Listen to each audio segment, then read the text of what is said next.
I am Ray, and I'm going to tell you a secret. But you have to promise don't use it for evil, because that's not very good, obviously. And if you don't listen to me, I'm going to get out the swords. Oh no, I'm stuck. The swords, they have trapped me. There we go. The secret is to becoming the most powerful version of you. Now let me explain what I mean. You see, you could be the baddest monkey on the planet. You could live to be 10,000 years old. And guess what? What is 10,000 years old? In terms of the universe being like 14 billion. No matter how cool you think you are, Mr. or Mrs., life still kind of just, washes us away with the same amount of effort. Whether or not we're 100 years old, or 1,000, or 10,000, or 100,000, or 1,000,000 years old, life washes us away with no effort. But if you connect deeply within, you search for your true nature, then you tap into the eternal. And guess what? What is 14 billion years in the face of eternal? It's nothing. The eternal watches universe after universe come and go, billions of years in a single moment. Because what is eternal is beyond time. So yeah, I'm going to teach you how to command the whole universe. That's what I'm doing. You can join me if you like. Maybe we'll get some magical powers. But you better use them for good. Because I'll destroy you. So what I've been thinking about lately is, to what degree do we entertain this mind stuff, this identity? Because, even if you're the most enlightened person on the planet, there's still going to be a unique way in which life expresses itself through you. And in the spiritual community, there's this kind of dilemma between the manifestors and the enlightened. So the manifesting types, we use our mind. We channel our God power to create the life that we desire. But the enlightenment types, we just become free, bask in the ocean of God, and just let life happen. Surrender completely. So how do we balance this? Manifestation and enlightenment? Not an easy task. But as I previously discussed about being the baddest monkey on the planet, I realized that no matter what the mind does, it will always be less. It will always be less powerful than the pure, unconditioned state of consciousness. And you see, here's the thing. The mind is a pointed tool. See? So we have to be wise about, where we point our mind. If we point our mind toward the right things, we'll get good results. And if we point our mind in the wrong directions, things are going to suck. And this is where the idea of God and religion comes in. Because the whole point of religion is, take that little mind of yours and point it towards something good. Point it toward the best. Because then your life is going to be the best. That's like the idea anyway. Except for people just mangle it and they don't know what they're talking about. If you point your mind toward God, theoretically speaking, your life will turn out better than pointing it in any other direction. Does that make sense? Because God is the ultimate, the highest. And people who focus their mind on worldly pleasures and things like that, they make that their priorities. They don't live very good lives. Because everything in this changing world is temporary. So it's all just temporary pleasures, never leaves you satisfied for very long. I like to say, we're all slaves to something in this life. We don't necessarily get to choose not to be a slave. But we do get to choose what we are a slave to. And we choose by what we focus our attention on. Now, I had a revelation one time. I don't know if it was from a dream or what. But the message was something akin to find that inner stillness and live from this state. So just to give you a little bit more in depth of why this is important. We have something called brainwave frequencies. And the brainwave frequencies, in a way, determine our intelligence. So think about brainwaves as electrical impulses in the brain. That of which information is channeled through. Like, the telephone wires? You know how information is channeled through the electricity?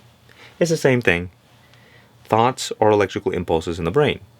The information travels through electricity. At least that's my understanding. You can roast me if you like. So when your brainwaves are vibrating at 0, that means you're dead. Sorry. And human beings have this spectrum from like 0.1 to 40 hertz. All that hertz is cycles per second. So, vibrations. As your brainwaves increase, your mind gets stronger. So your mind is literally made up of brainwave frequencies. And the faster those vibrate, the stronger your mind is. All the way up into infinity. So, human beings operate from like 1 to 40 at best. And then there are beings out there much higher, much more intelligent. You think that we were at the top of the food chain? Mm-hmm. But you see, on the other side of 0 is infinity. It's infinite everythingness. Literally everything. You can call it God. And that's why Christ said, the kingdom of God is within you. But have you ever looked? You have not looked. And that's a pretty important thing, don't you think? Christ said, God is in you. And everybody's looking for God, at least the religious people. All this time, you haven't found it? Well, this is why. The stronger your brainwaves vibrate, the more you're separated from that source. The source of life within you. But what happens is that when you connect to the inner stillness, when you empty your mind, you return to 0, and the separation between you, your perceived self, and God dissolves. The mind creates the illusion of separation.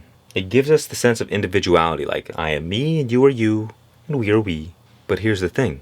No matter how good you are, you're always limited by trying to expand upward. So you're going from 0 to infinity, trying to strive toward infinity and beyond. Like Buzz. You are Buzz. That is what it means to try to be the baddest monkey on the planet. Being the best somebody you can be. You'll always be limited. You'll always struggle and strive toward infinity, which is not a problem. But this is what the enlightened masters do. Instead of trying to go up, strive toward upward, you surrender down, return to nothingness, empty, stillness. And the more still you become, the more empty you become, the more the light of God effortlessly shines through you. I mean, think about Jesus for a moment. Why don't you? You ever wondered why Jesus could do the things he did? I mean, most religious people are just going to say, he was God. That's all. But for people who don't accept faith without reason, it doesn't make any sense. If you believe, that's great. But why? Why? If you cannot explain why, then you don't understand it. And for a lot of people, faith is just this crutch people use to, counteract their ignorance. But I'm going to about to show you. Oops, and drop the duck and the bee. It's time for more coffee. I have returned. Did you miss me? I forgot I edited the videos, so there was no time lapsed. Now here's the rub.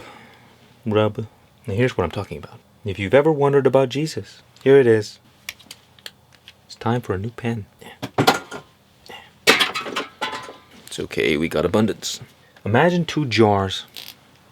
Yeah, nice and dark. Jar. One jar is clay, and it's broken up, and there's dirt and rocks and mud inside.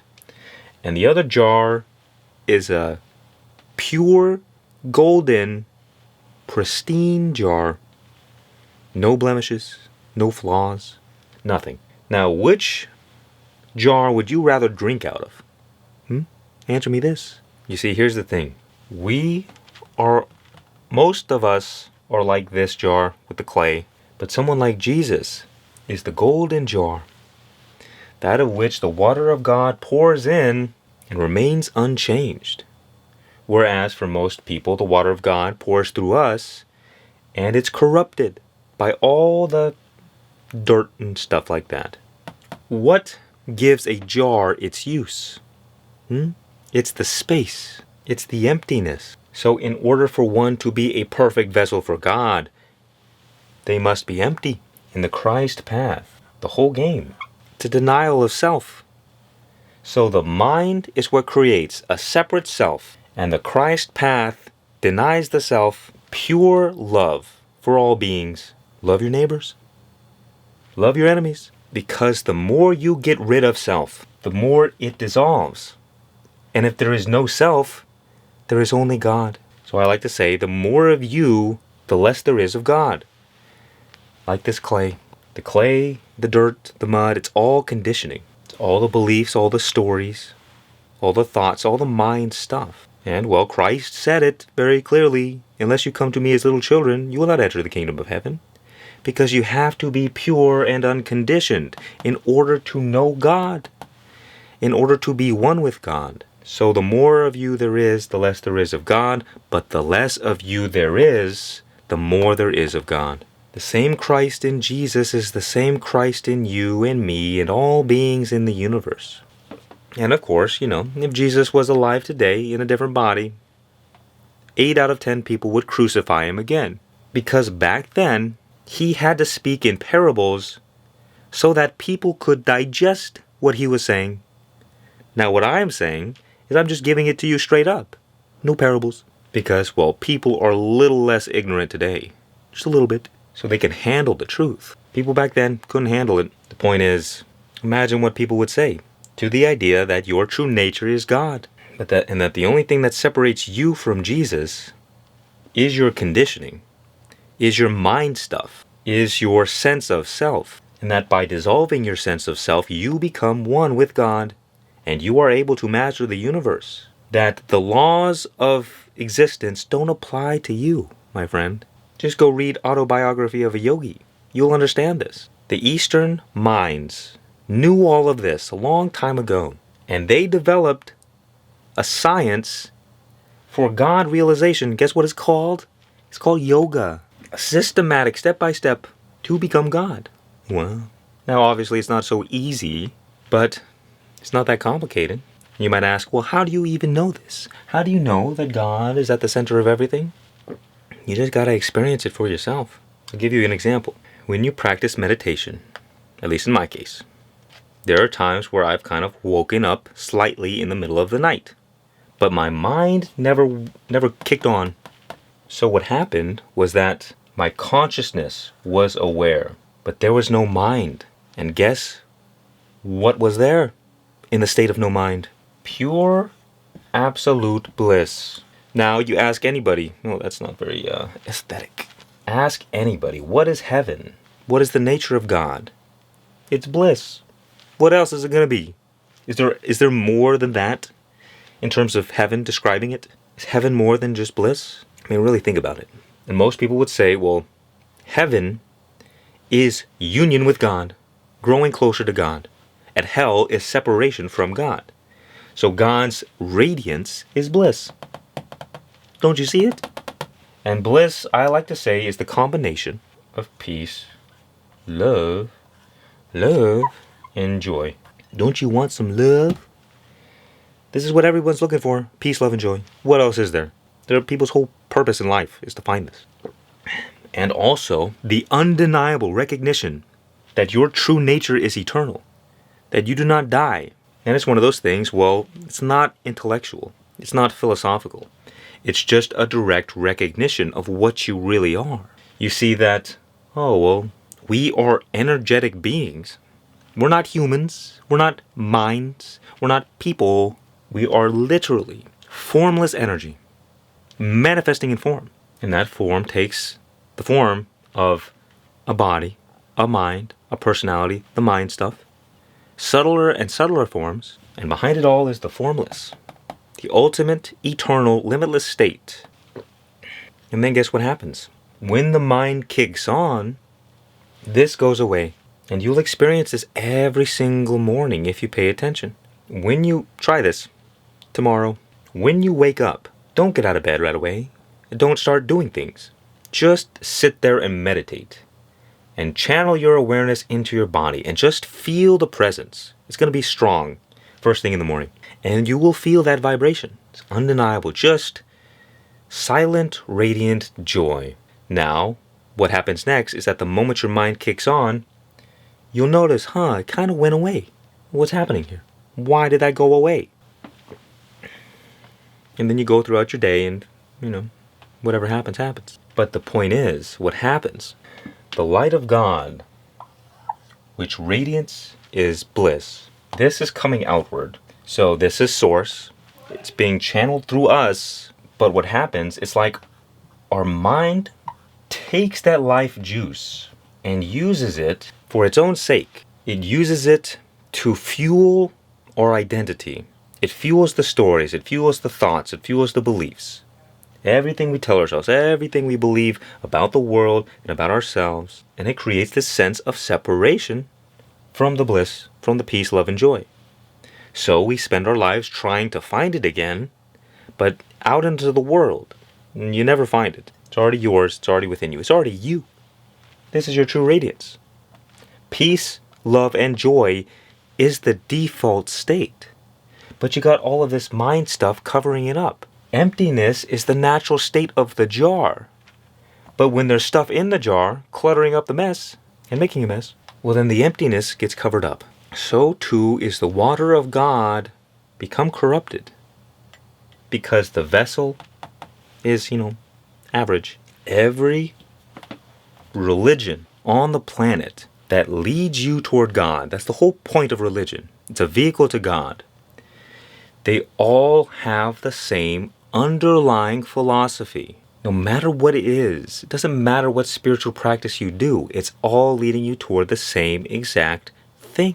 It's taking this mind, pointing it away from the world and pointing it back within itself toward God. And the more the mind focuses on God, it dissolves into nothingness and you merge back with the divine. The truth is, you were never separate from the divine in the first place. We're just living this illusion called the mind. And the mind is the matrix. Because the true nature of reality is that everything in existence, it's the same one divine intelligence manifesting through an infinite array of different forms. Life is just God experiencing God. I discovered at some point the greatest joke, one of the greatest jokes ever played by God. And it's about science. Because a lot of science people, they're against God. Or at least they just, skeptical. It's fine. It's fine.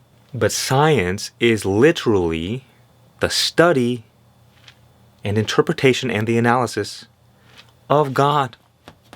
Well, literally. Because everything is God. We are God in the mind of God, experiencing reality in these separate forms. No! Drop the B again. We are all dream characters in God's imagination.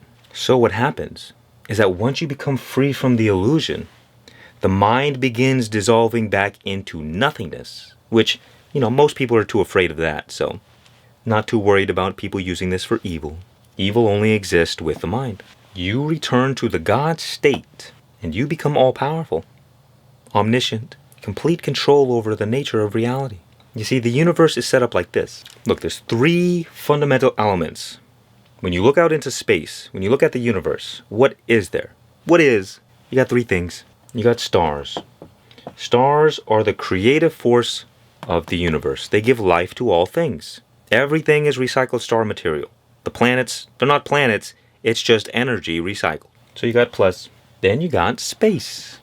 Space is the capsule. It's the environment. It's the emptiness in which the whole divine play is taking place. Space is the neutral element. And well, if you got neutrality and you got positivity, what's next? You got negativity. What is negativity? It's black holes. So you have 3 fundamental elements of existence.